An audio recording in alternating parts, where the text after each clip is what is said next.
Hoy, distinguidos amigos, estamos de gracia porque se nos ha dado la posibilidad de llevar a ustedes mensajes auténticos del superhombre Samael Aún Weor, de nuestro avatar, del presidente fundador del gnosticismo universal, del dador de la última cultura.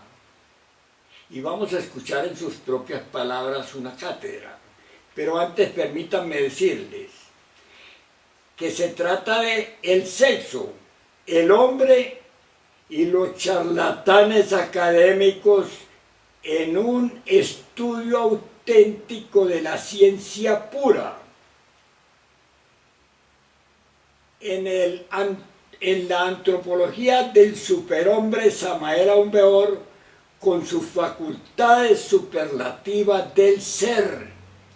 Por favor, distinguidos amigos, les ruego ver esta cátedra 2 o 3 veces, porque es sumamente importante para la humanidad. Y ahí nosotros nos tomamos la libertad o la oportunidad de presentarlas para que sean difundidas auténticamente, correctamente, en sus propias palabras, sin desfiguraciones. Muchas gracias y hasta pronto. Bueno, hermanos, vamos a comenzar nuestra cátedra de esta noche.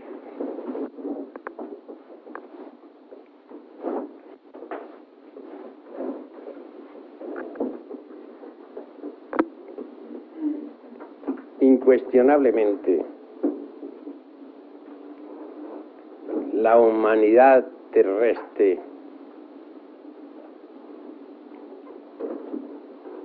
ha pasado por diversas fases de desenvolvimiento, y esto es algo que debemos analizar juiciosamente.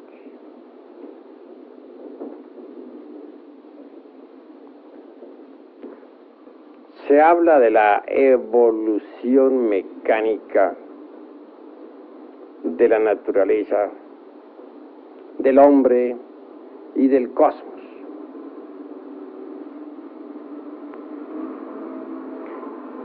Desde el punto de vista antropológico,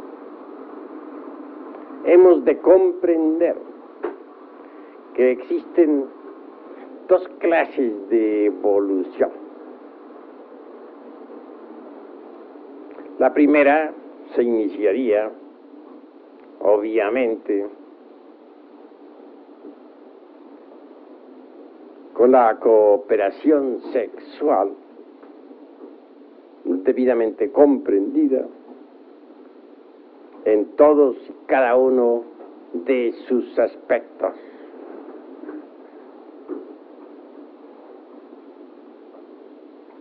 La segunda es diferente. Incuestionablemente, en principio, la raza humana se multiplicaba en la misma forma en que las células se multiplican. Bien sabemos nosotros que el núcleo se divide en dos dentro de la célula viva, que especializa una determinada cantidad de citoplasma y materias inherentes para formar célula nueva. Las dos se dividen a su vez en otras dos, y así, mediante el proceso fisíparo, diríamos, de división celular, se desarrollan los organismos, se multiplican las células, etc. Si en principio los andróginos se dividían en 2 o en 3 individuos.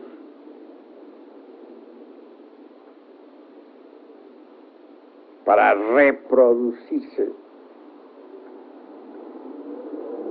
Más tarde todo eso cambió. Y hubo de prepararse el organismo para reproducirse posteriormente mediante la cooperación sexual.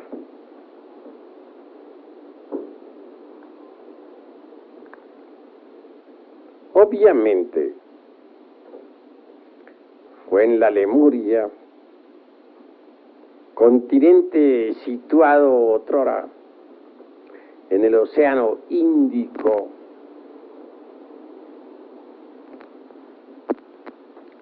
donde se realizaron los principales aspectos relacionados con la reproducción. En principio, los órganos creadores, el lingam yoni, no se hallaba todavía plenamente desarrollado.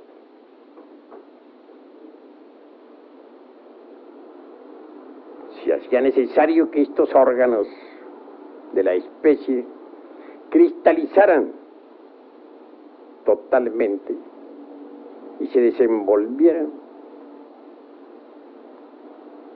a fin de que más tarde en el tiempo pudiera realizarse concretamente la reproducción de la especie humana mediante la cooperación sexual. Así que, conforme estos órganos masculino, femenino se fueron desarrollando, ya no diríamos en el ser humano meramente andrógino, sino hermafrodita. Se sucedieron hechos bastante interesantes desde el punto de vista biológico y psicosomático.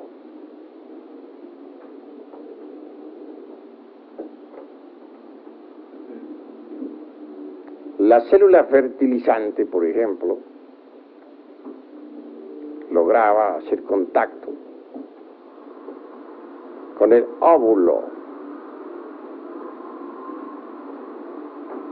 y así tal célula átomo se desprendía del organismo del padre-madre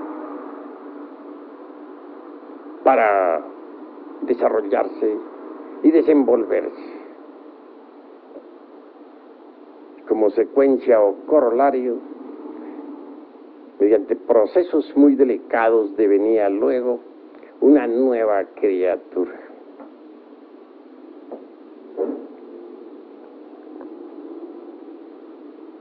El segundo aspecto de esta cuestión fue también bastante interesante.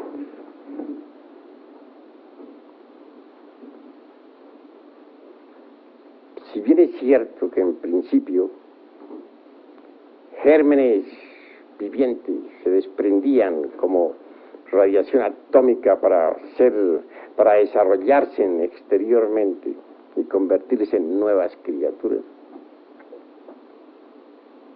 en el segundo hubo cierto cambio favorable.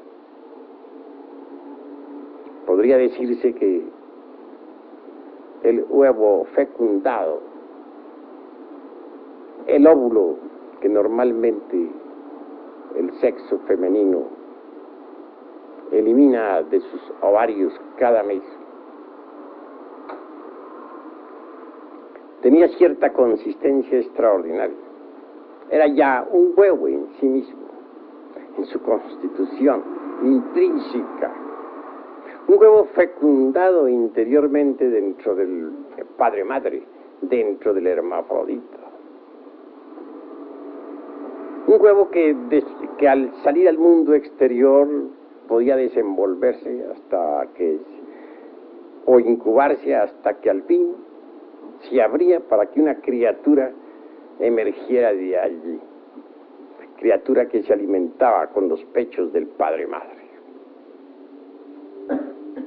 Y esto de por sí ya es bastante interesante. Mucho más tarde en el tiempo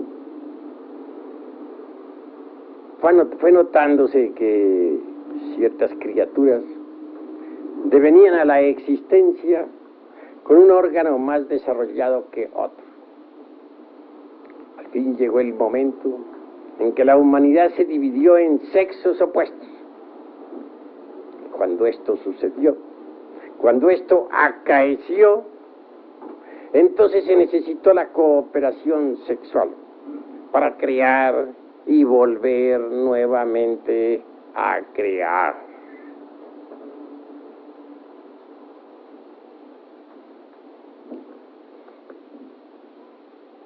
Las genealogías de Haeckel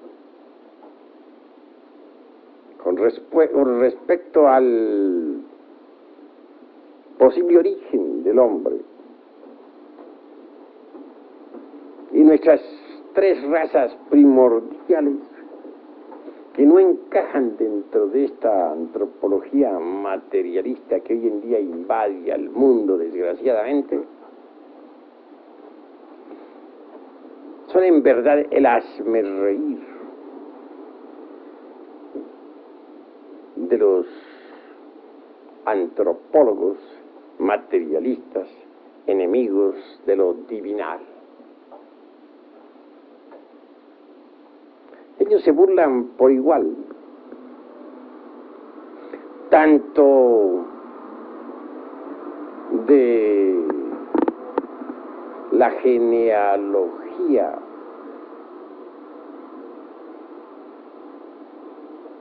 de un Haeckel, o de las genealogías, para hablar en plural,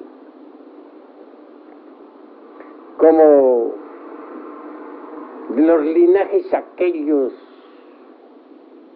de Homero.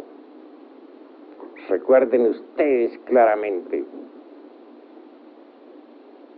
a Aquiles, el ilustre guerrero, hijo de Marte, a Agamenón, hijo de Júpiter, el que desde lejos manda, etc. Frases o palabras poéticas de aquel hombre que cantara en otros tiempos a la vieja Troya y a la cólera de Aquiles, el guerrero.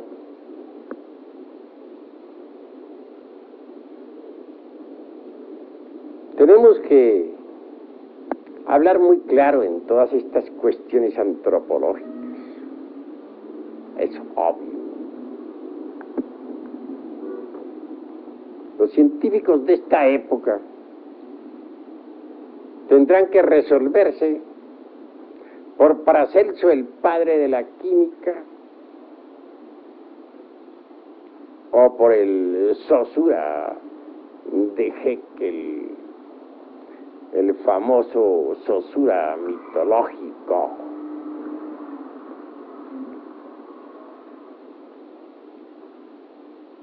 En todo caso,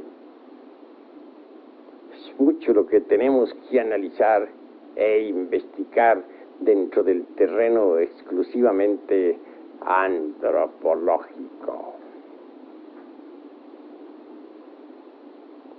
Si se negara la división de la célula viva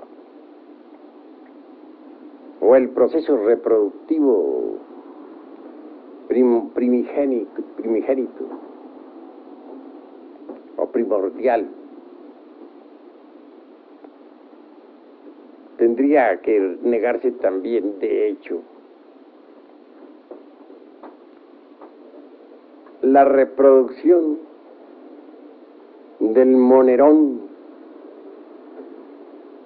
o átomo del abismo acuoso de Haeckel, dividiéndose a sí mismo para multiplicarse. La ciencia en realidad de verdad, en modo alguno podría pronunciarse científicamente contra ese sistema primigenio de reproducción mediante división celular, es decir, mediante el acto fisíparo.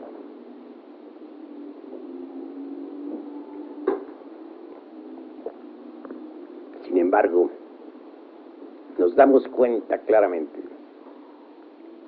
de que estas dos teorías expuestas sobre la forma como comenzara la reproducción, ya por medio de la cooperación sexual, o aquella otra, en que los órganos creadores deben desarrollarse antes de iniciarse la posible cooperación, es muy discutible y espinoso. Todas las teogonías religiosas, desde la órfica, es bastante antigua, hasta la Biblia cristiana, nos hablan de un comienzo mediante cooperación sexual. Es más bien simbólico. Podría repetirse a cargo de la alquimia, pero no científico, antropológico, porque no podría comenzar un proceso evolutivo con cooperación sexual, claramente, cuando todavía los órganos creadores no han sido creados. Obviamente tiene que haber habido un periodo de preparación para la reproducción mediante cooperación. Un periodo durante el cual los órganos creadores hubieron de desarrollarse y desenvolverse en la fisiología orgánica del ser humano.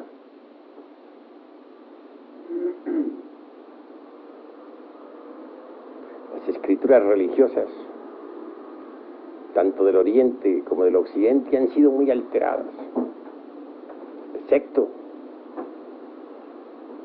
la del Vishnu Purana, por ejemplo, donde se dice que Daksha,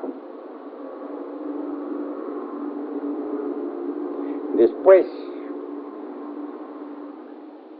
de haber dado a los seres humanos la capacidad de reproducirse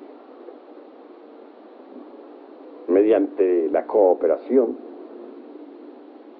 declaró, mucho antes que el ser humano pudiera tener esa capacidad, mucho antes que la cooperación sexual entre hombre y mujer existiera, existían ya otros modos de reproducción. Se refiere a etapas anteriores a la formación de los órganos creadores en el ser humano. No llego yo hasta el grado de afirmar en forma enfática que aquellos sistemas anteriores a la cooperación no tuvieran alguna relación con la energía creadora. Pienso claramente que la energía sexual propiamente dicha tiene otras formas de manifestación. Y antes de que los órganos creadores en la humana especie se hubiesen desarrollado, tal energía tuvo otros modos de expresión para crear y volver nuevamente a crear.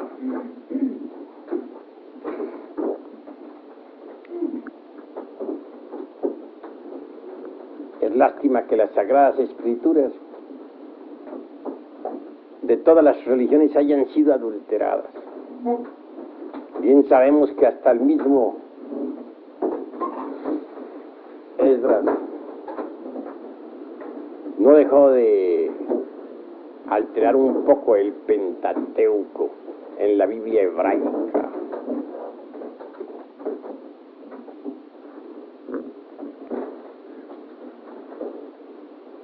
Pero a todas estas se hace indispensable que nosotros sigamos analizando y reflexionando. ¿Dónde se desenvolvieron las distintas razas? Ya hemos dicho muchas veces eso del noepitecoide resulta bastante absurdo. Lo mismo que su sinocéfalo con cola, el mono sin cola y el hombre arbóreo. Cuestiones de mera utopía que no tiene basamentos de ninguna especie. Ya nos reímos bastante sobre el Saussure mítico de Haeckel, aquella especie de chango con capacidad ablativa, algo así como el eslabón perdido entre el mono y el hombre.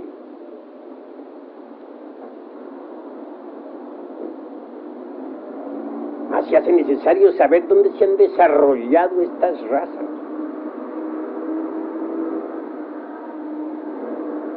¿En qué escenarios se han desenvuelto estas evoluciones e involuciones de la humanidad? Eso es lo que necesitamos realmente conocer, porque sería imposible desligar a las razas humanas de su medio ambiente, de sus distintos continentes, de sus islas, de sus montañas, de sus escenarios naturales. Llama, sí, como ya dije en otra ocasión, muchísimo la atención, a pesar de que hubo enormes reptiles en el Mesozoico, sin embargo, todavía viva la humanidad, mientras que aquellos ya desaparecieron de la faz de la Tierra. ¿Cómo es posible que todos los monstruos antidiluvianos hayan perecido y que la humanidad siga viviendo? Hemos puesto mucho énfasis en ese asunto y se hace necesario pensar un poco o bastante.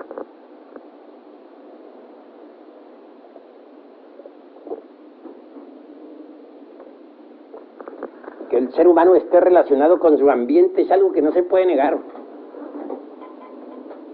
Que hayan existido otras formas de reproducción distintas a las de la cooperación sexual es también innegable.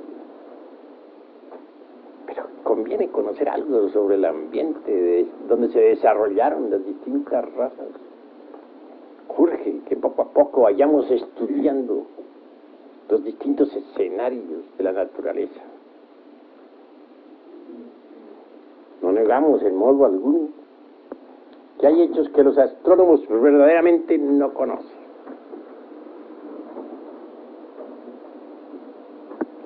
¿Qué saben ellos, por ejemplo, sobre los cambios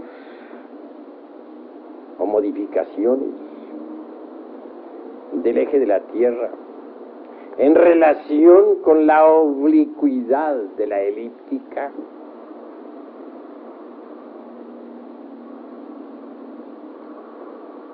Laplace, aquel que inventara su famosa teoría, que hasta hoy existe, afirmando que todos los mundos salen de sus correspondientes nebulosas, hecho que nunca ha sido comprobado.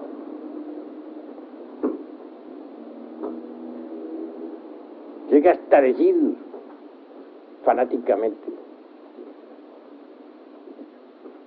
que la declinación del eje de la Tierra en relación precisamente con la elíptica, con la oblicuidad de la elíptica dispersa, es casi nula, y que así ha sido siempre en forma secular.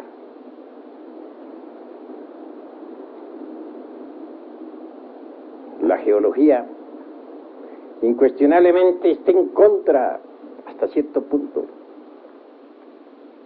de estos conceptos de la astronomía. Claro que la desviación del eje de la Tierra dentro de la oblicuidad de la elíptica, o la inclinación, para ser más claro, implica periodos, dijéramos, glaciarios, que se suceden siempre a través de las edades.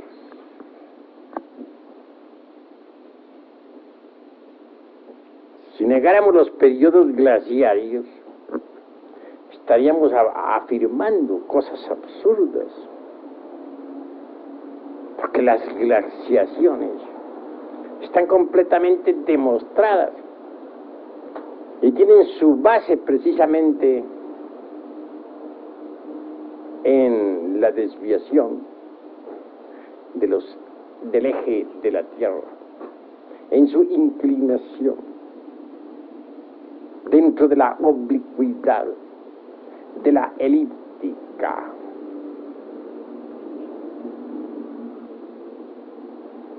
Así que está demostrado con entera claridad mediante los estudios geológicos tal desviación que niegan los astrónomos.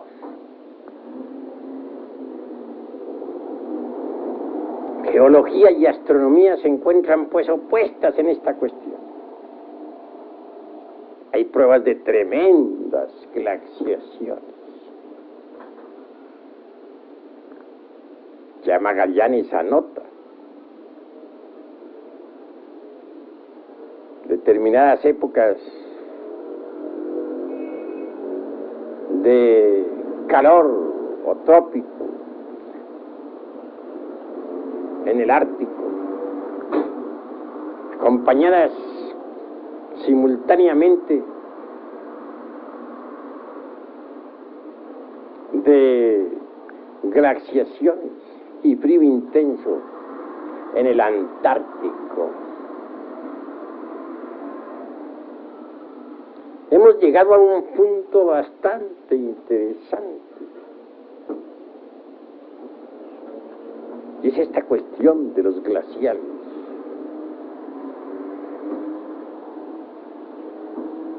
Parece increíble que en el sur de la Europa y en el norte del África hubieran existido en otros tiempos terribles glaciaciones. La España, por ejemplo, se ha podido saber con cargo a la época silúrica,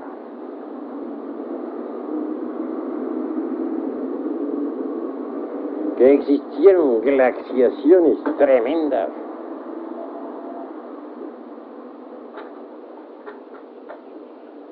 Y esto está demostrado a través de todos los estudios de la paleontología.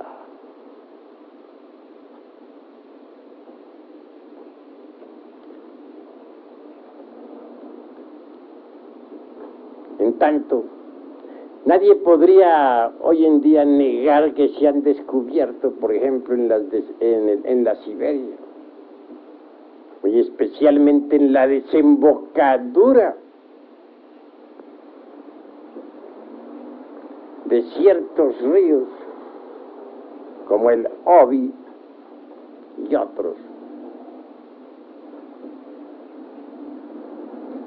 Cadáveres momificados de animales antediluvianos. Esto significa que la Siberia, que fue tan fría, en otros tiempos fue trópico de gran calor. Lo mismo que la Groenlandia, la península escandinavia de Suecia y Noruega, hasta Islandia, y todo esa herradura que rodea totalmente al Polo Norte. Si hubiera habido calor en esas regiones, imposible, diría cualquiera. Y sí, la paleontología lo ha confirmado. Criaturas bastante interesantes han sido descubiertas precisamente en las citadas bocas de los ríos que he citado, que he mencionado. Y esto nos invita a todos a la reflexión. Durante la época de la Atlántida, los polos norte y sur no estaban donde están ahora. Entonces el polo norte, el Ártico, estaba ubicado sobre la línea ecuatorial, en el punto más extremo oriental del África, y el Antártico, el Polo Sur, se hallaba exactamente ubicado sobre la misma línea ecuatorial, hacia el opuesto, un lugar específico en el Pacífico.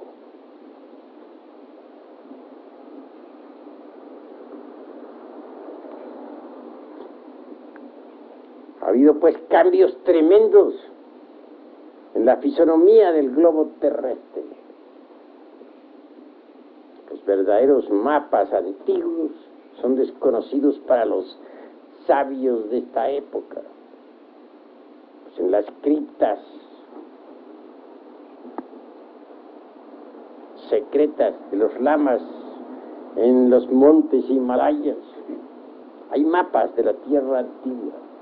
Mapas que demuestran que nuestro mundo tuvo otra fisonomía en el pasado. Pensemos en Lemuria, ese gigantesco continente, ubicado entonces en el Índico.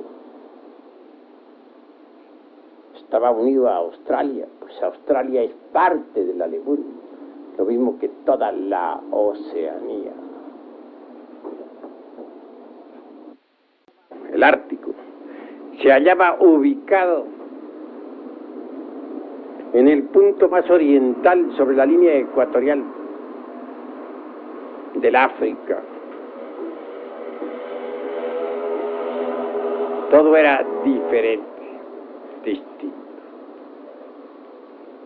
completamente distinto. Por aquella época acaeció un glacial de esos terribles.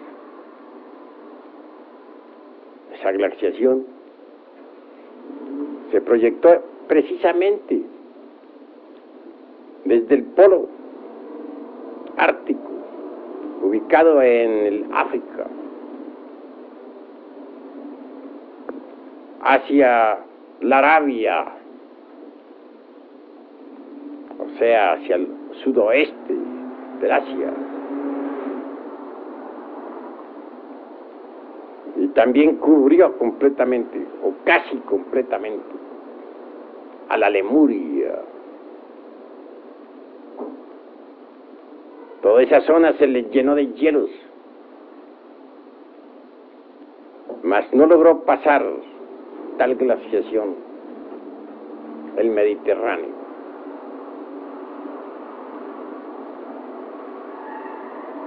Resulta pues interesante que hay épocas en que nuestro mundo tierra pasa por tales glaciaciones, en que el hielo invade determinadas zonas, en que mueren millones de criaturas. Y todo eso se debe realmente a la inclinación del eje de la Tierra en relación con la oblicuidad de la elíptica.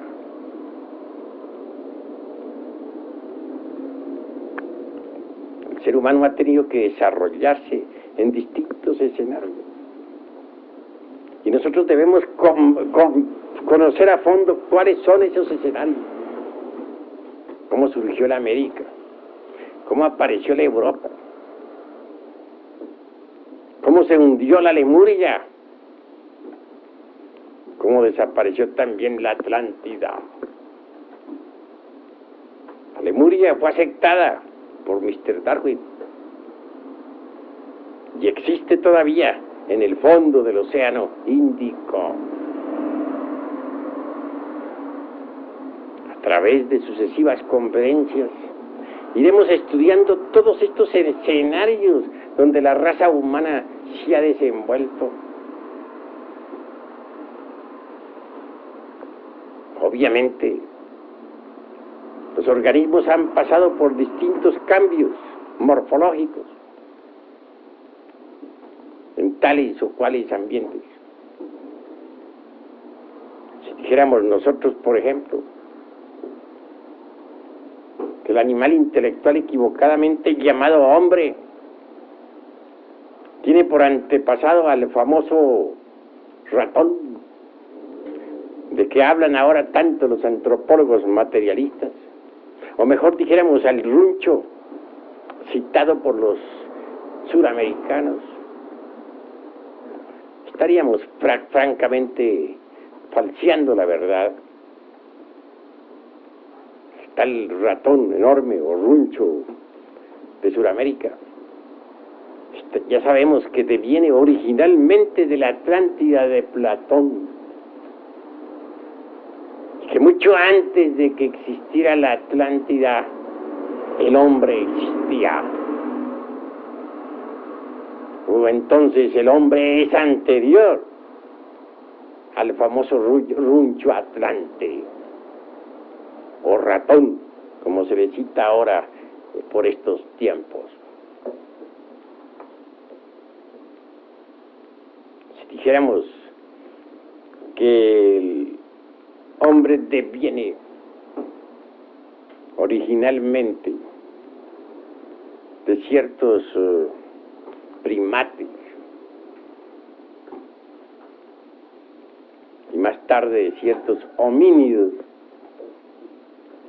de la antigua tierra lemúrica, tan aceptada por Mr. Darwin, también estaríamos falseando la verdad.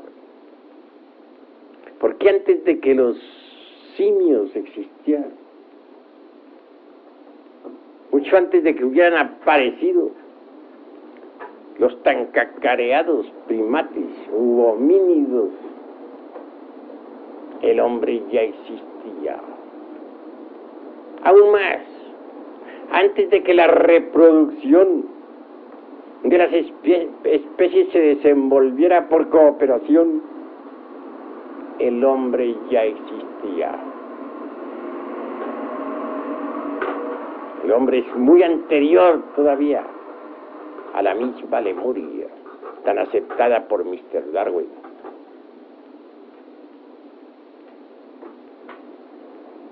Obviamente, tenemos que reconocer esta raza humana